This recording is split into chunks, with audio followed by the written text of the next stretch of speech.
सब पुराणों और वेदों का सब जिस तरह कहा गया है, मैं तुम्हें प्राचीन वर्त बतलाता हूँ। एकाग्र मन से सुनो। नाना प्रकार के पक्षी, अनेक प्रकार के पशु उस पर निवास करते हैं।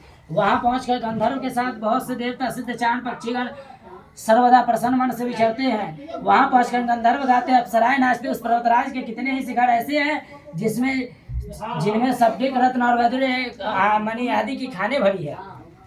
यह पर्वत ऊंचा तो इतना अधिक है, भूखी प्यासी रहकर मैदान में बैठे रहते थे। तुम्हारे पिता इस तरह के स्थान को देखकर बड़े दुखी हुए।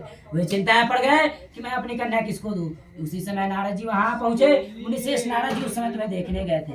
नारद जी को देखकर गिरी ने आर्तपाद आसन देकर आदि देकर उनकी पूजा की। हिमावन ने कहा, भगवान विष्णु स्वयं मेरी कन्या दे रहे हैं और आप यह संदेश लेकर आए हैं तो मैं अपनी कन्या उनको दूंगा। हिमावन की इतनी बात सुनकर मुनिराज नारद आकाश में विलीन हो गए। हिमावन ने कहा, आप लोग मेरे दुख का कारण सुने, न जाने कौन मेरी कन्या को हर ले गया है, या ऐसा नहीं हुआ तो किसी काले सांप ने काट लिया, या सिंह बाघ खा गए होंगे। हाय हाय, मेरी बेटी कहाँ गई? किसी दुष्ट ने मेरी पुत्री को मार डाला। ऐसा कहो वायु के झोंके से कांपते हुए वृक्ष के सामने कांपने लगे। इसके बाद हिमावन ने तुम्हें वन वन खोजा।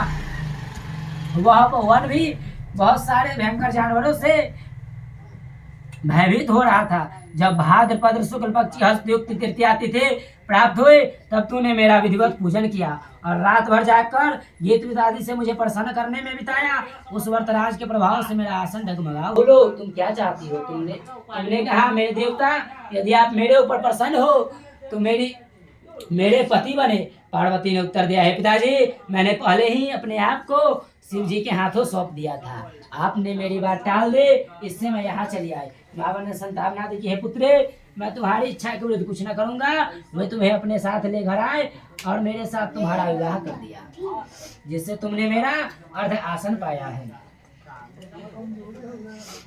केले के खम्भे आदि से सुशोभित एक सुंदर मंडप बनवावे। उसमें रंग बिरंग के रेशमी कपड़ों से चांदवा लगाकर चंदन आदि रोज दिन भर उपवास कर बहुत से सुगंधित फूल, सुगंध और मनोहर धूप, नाना प्रकार के नैवेद्य आदि एकत्र मेरी पूजा करे और रात भर जागरण करे। हे सिंहवाहिनी,